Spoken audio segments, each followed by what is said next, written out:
The downtown lunch rush was livelier than ever. Amid the crowd of hurried office workers, 25-year-old Emma Collins wiped the sweat from her forehead and called out the next order. Her blonde hair was tied back in a neat ponytail, and her white t-shirt showed the wear of 4 straight hours behind the counter of the Sunrise Bites food truck.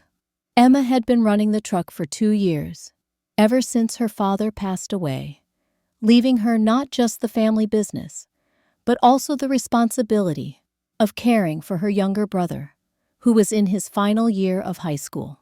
Sunrise Bites had once been her father's dream, to serve fresh, affordable meals to busy workers who simply wanted an honest, hearty lunch.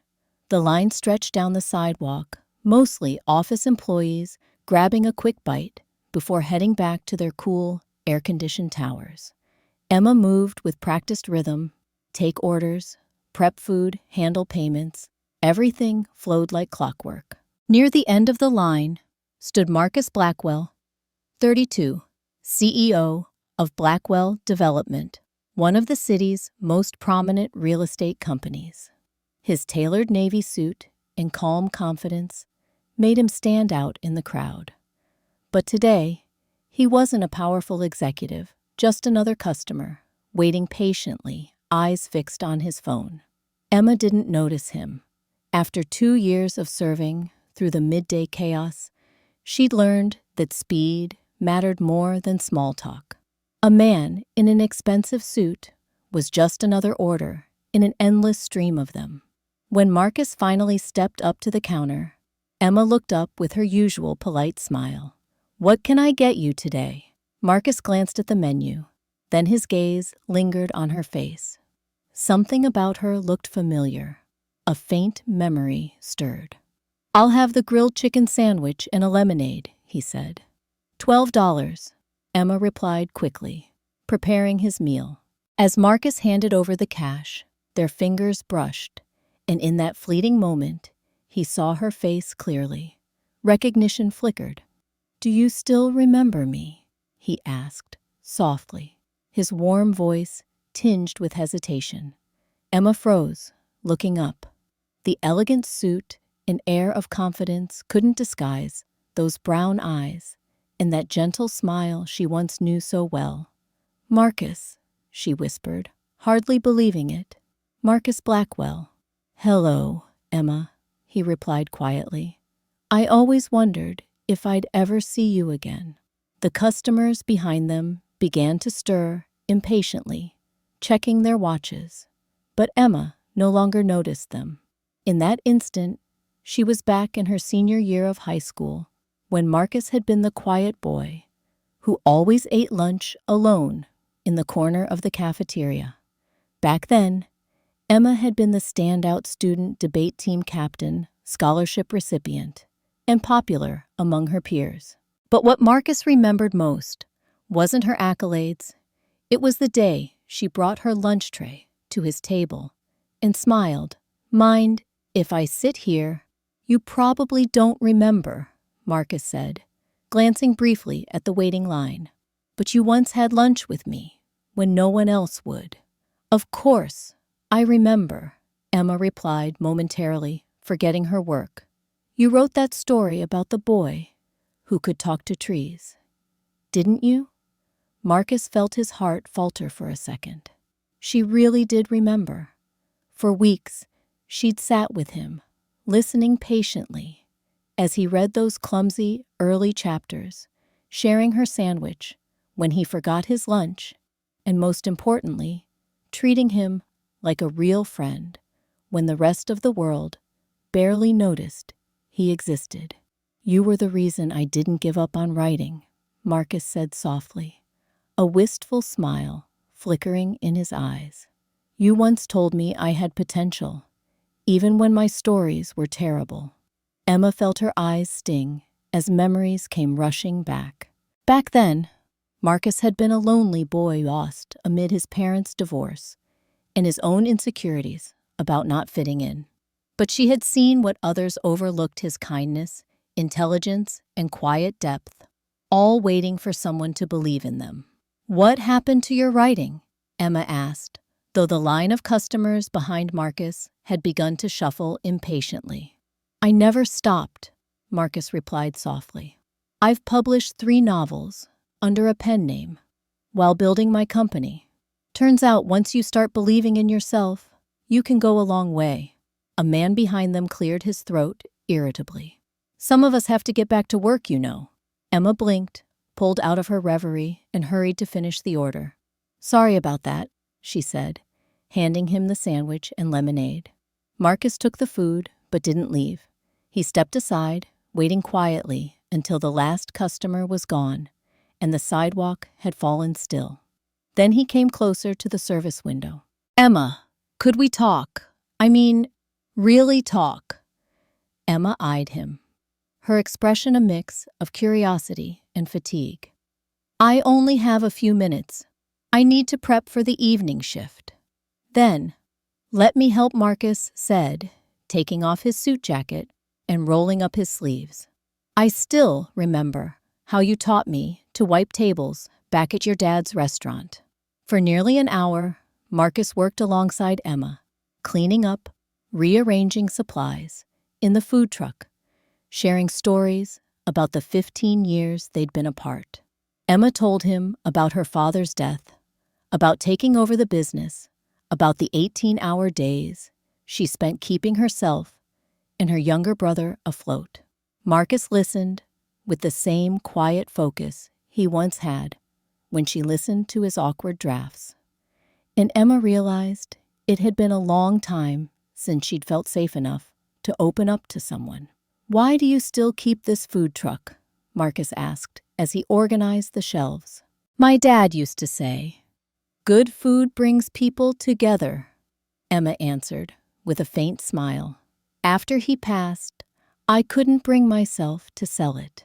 This truck is his dream, his belief that hard work and kindness are enough to make a good life." "And now," Marcus asked gently, "is it still enough?" Emma was silent for a moment. "Some days, no. Things keep getting harder. The permits, the inspections, the competition from big chains. Sometimes, I'm not sure how much longer I can hold on." Marcus felt his chest tighten. Before him stood the same girl who had once believed in him when no one else did, now struggling to keep her father's dream alive while carrying her family's weight on her shoulders. "Emma, there's something I want to ask you. Just listen before you say no." "What is it?" she asked quietly, exhaustion in her voice. "Blackwell Development is expanding into hospitality. I'm launching a new mixed-use project, housing retail restaurants, and I want a food brand to anchor it." "Marcus, I can't afford rent in a place like that. I can barely cover the permit fees for this truck." "You wouldn't have to," Marcus said quickly. "You'd be my partner. I'll provide the space, equipment, and marketing. You bring your recipes, your vision, and the heart that gives the food its soul." Emma stared at him in disbelief. "You're saying you want to go into business with me? I want to invest in the person who once believed in me, the way you did when I was 17. Marcus, this isn't high school anymore. This is real money, real responsibility." "I know," he said, with a small smile. "But unlike back then, I see in you now the strength of a woman who's built something on her own, cared for her family, and kept her father's dream alive." Emma couldn't hold back her tears. "Why would you do this for me?" Marcus looked at her gently. "Because 15 years ago, you sat down next to me when no one else would. You listened to my terrible stories and made me believe I had something worth offering. That kindness changed my life." He looked up at the sky, his voice calm and sincere. "Success isn't just about making money, Emma. It's about using what you have to lift up the people who once lifted you. You gave me faith when I had nothing. Now, I want to help you carry on your father's dream in a way he never could have imagined. 6 months later, Emma stood in the bright, bustling kitchen of Sunrise Cafe, the flagship restaurant of a growing chain spreading across the city. Laughter and conversation mingled with the aroma of freshly cooked food, filling the space with warmth. Emma smiled softly, her eyes glistening.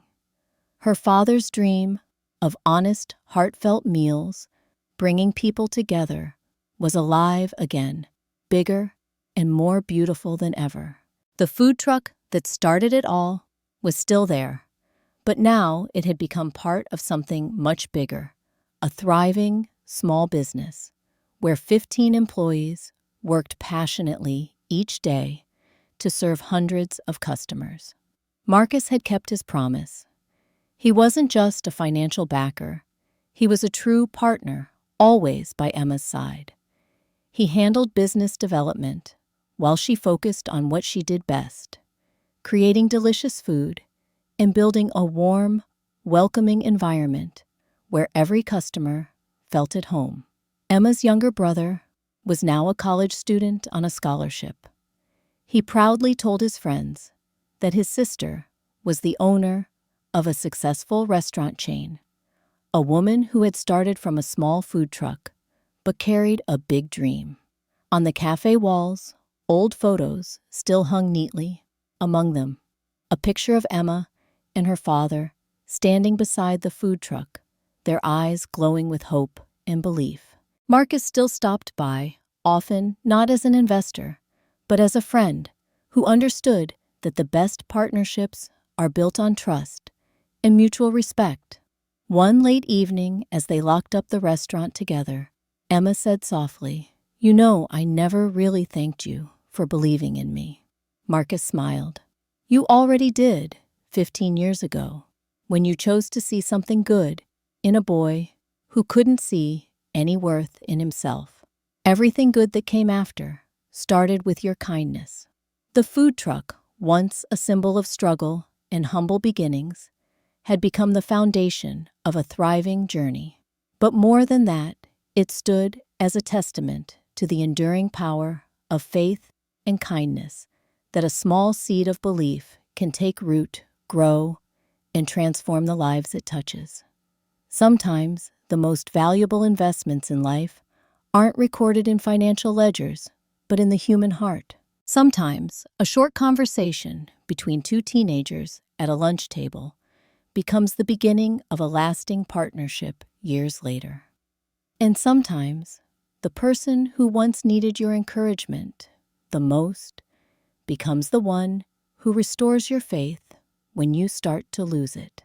If this story reminds you that the kindness and faith we give will always return to us in the most miraculous ways, then leave a heart and share it with someone who might need a gentle reminder of the power of trust and lifting each other up. Don't forget to follow for more heartwarming stories about how relationships built on sincerity can create unexpected opportunities and everyday miracles. And please share your story in the comments below. Who once believed in you when you didn't believe in yourself? Or how has your belief in someone else ever led to something wonderful? Who knows, your story might just become the spark that inspires someone to believe and love a little more tomorrow.